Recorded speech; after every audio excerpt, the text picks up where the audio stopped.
The phrase iron sharpens iron rings especially true when looking at MMA gyms. This phrase merely suggests having a star-studded lineup can produce champions, legends, and more. Here in this video, we'll chalk out MMA's most dominant factions. The Dagestani crew. What's in the water of Dagestan that makes everyone a good fighter that punctuates their sentences with the word brother? We're not too sure, but whatever it is, surely fans would like to have some, as it could turn anyone into an excellent fighter. Fighters from Dagestan, most notably Khabib Nurmagomedov and current lightweight champion Islam Makhachev, aren't just known for winning fights. In fact, they're known for dominating them. Dagestan has produced some of the most sambo-savvy fighters in the world who made the move to fight professionally in MMA. Most of these guys are now training out of Team AKA under the tutelage of Javier Mendez, Khabib Nurmagomedov, Daniel Cormier, and a lot more brilliant minds within those walls. Stockton Scrap Pack. Speaking of Cesar Gracie, here we have the Scrap Pack.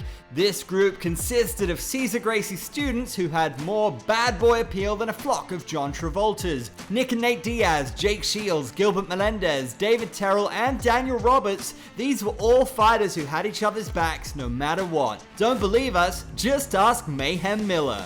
What this crew lacks in consistency, they make up for in personality. None of these fighters are in the UFC anymore, but boy, do they still stir up some raucous situations. The Scrap Pack may not be the most illustrious group in MMA, but what they've done in and for the sport is nothing short of phenomenal.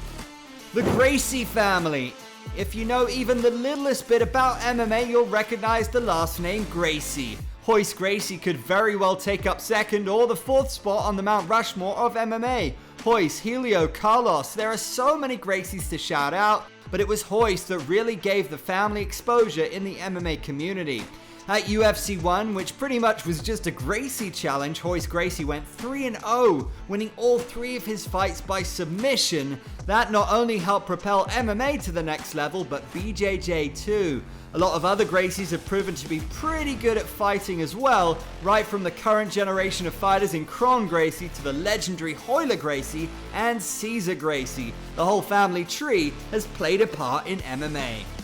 American Kickboxing Academy, aka or the American Kickboxing Academy. No one would doubt it if most of the gym's income went to renting storage units to store all of the belts, trophies, and medals.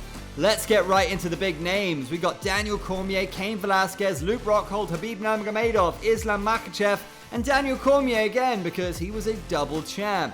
Seriously though, this is a star-studded lineup of fighters for just one gym. AKA is also at least a part-time home for the previously mentioned Dagestani fighters. Moreover, it has been a powerhouse before it got more diverse and Russian. City Kickboxing. Is New Zealand taking over? It certainly looks like it. This group of fighters are relatively new when compared to the rest on the list, and they've already done great things in the UFC. Israel Adesanya, Dan Hooker, Kai Kara France, and the pound-for-pound king, Alexander Volkanovski. These are some of the dudes that train at this gym. Despite some of the fighters having a rough patch or just a rough last fight, there's so much potential found in this gym. Additionally, it should only be expected to grow. The great talent, coaching abilities of Eugene Behrman, and the overall great vibes of the athletes there, it's not hard to imagine everyone wanting to train here. The Philadelphia crew. Those Philly cats are strong, huh? If there's anything that It's Always Sunny in Philadelphia has taught us, it's the bird law doesn't necessarily hold up in court, and that Philadelphians are a different breed. Coached by Daniel Gracie and John Marquez, we've seen incredible performances from fighters such as Sean Brady, Andre Petrosky, Jeremiah Wells, Pat Sabatini, and Joe Pfeiffer, and more.